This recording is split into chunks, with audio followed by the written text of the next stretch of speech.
आज पूरे प्रदेश से हमारी पार्टी के जो कार्यकारिणी के सदस्य हैं, जिला कांग्रेस के अध्यक्ष हैं, हमारे संगठन के जो प्रमुख सेल्स हैं, डिपार्टमेंट्स हैं, विभाग हैं, उन सब की हम लोग आज एक मीटिंग ले रहे हैं। अब तक जो हमने काम किए हैं उसकी रिपोर्ट ले रहे हैं और भविष्य में हम लोगों को क्या रूपरेखा बनानी है, क्योंकि संगठन को आप जानते हैं कि 2025 का जो वर्ष है वो राहुल गांधी जी और खड़गे जी ने समर्पित किया है संगठन के लिए। इसलिए अभी से ही हम लोग अपने संगठन को पुख्ता करना चाहते हैं, बूथ से लेके प्रदेश लेवल तक जो जो हमें तब्दीलियां करनी है, बदलाव लेकर आने हैं या जो रोड मैप तैयार करना है, उस पर आज विस्तार से चर्चा होगी और 2 दिन तक यहाँ लगातार बैठक कर कर हम लोग कांग्रेस पार्टी को नई दिशा देने का काम करेंगे। आज रात को सभी विधायकों से हम लोग चर्चा करेंगे और सदन के अंदर, क्योंकि प्रशासन, सरकार और भाजपा का जो कार्यकाल रहा पिछले 1.5 साल से हम सब लोग देख रहे हैं और सबसे महत्वपूर्ण मुझे लगता है कि जो लॉ एंड ऑर्डर है, कानून व्यवस्था है, वो बहुत लचर है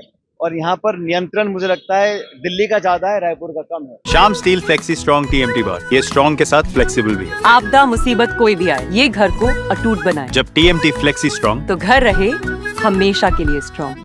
सारा कुछ मैनेज ऊपर से हो रहा है और लोगों का विश्वास उन लोगों में नहीं रहा जिन्होंने वोट लिए हैं, जिन लोगों को जनता से आशीर्वाद मिला है शासन करने का, उनके बजाय वो बाहर दिल्ली की तरफ देखते हैं सारे निर्देशों के लिए, सारे निर्णयों के लिए। इसलिए सरकार को जवाबदेही तय करना हमारी जिम्मेदारी है। सदन के अंदर हमारे विधायकों ने बहुत प्रभावशाली तरीके से मुद्दों को उठाया है, लेकिन स्टेट के जो जो इश्यूज हैं उन पर चर्चा करेंगे और सभी विधायकों से चर्चा करने के बाद आने वाले मानसून सत्र की रणनीति बनाएंगे। हम तो शुरू से ही हिंसा के खिलाफ हैं और LWE जो एक्सट्रीमिस्ट लोग हैं जो हिंसा का प्रयोग करते हैं उसके खिलाफ हमेशा से कांग्रेस पार्टी रही है। हमारे नेताओं ने, हम लोगों ने बहुत कुर्बानियां दी हैं इस देश को, राज्य को सुरक्षित रखने के लिए। तो जो प्रभावी कार्रवाई करनी चाहिए, कार्रवाई पारदर्शी तरीके से होनी चाहिए और इसको पॉलिटिसाइज नहीं करना चाहिए, क्योंकि ये आंतरिक सुरक्षा का मामला है, इसमें कोई पॉलिटिक्स नहीं करें और जो भी कार्रवाई हो सबको कॉन्फिडेंस में लेके की जाए, प्रभावी हो, पारदर्शी हो और इसका राजनीतिकरण ना हो।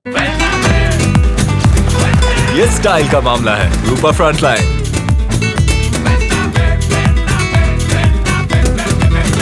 इसका जवाब तो वो ही दे सकते हैं, लेकिन मैं इतना चाह रहा हूँ कि ना सिर्फ इस प्रदेश में, अन्य प्रदेशों में भी जहाँ पर भी इस प्रकार की हिंसा होती है, नक्सल हिंसा तो कोई लोग अंजाम देते हैं, तो उसका समापन सबको मिलकर करना चाहिए।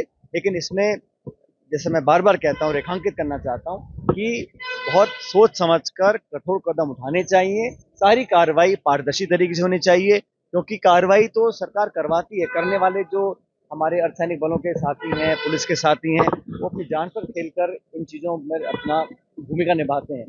तो कार्रवाई पारदर्शी हो, जवाबदेही लोगों की तय होनी चाहिए और जो भी निष्कर्ष ऐसा निकले उसका लाभ जनता को मिलना चाहिए। देखिए, मैं कहता हूँ बार बार भाषण देने से नहीं होना चाहिए, जमीन पर कार्रवाई होनी चाहिए और लोगों को अंत में इस पूरा जो अब तक का घटनाक्रम रहा हिंसा का, लोगों को ने शहादत दी है, बहुत लोग अपनी बलिदान दे चुके हैं, उसका लोगों को जो प्रदेश के लोग हैं उसका लाभ उनको मिले और हिंसा के रास्ते को लोग छोड़ें, हम सभी लोग चाहते हैं।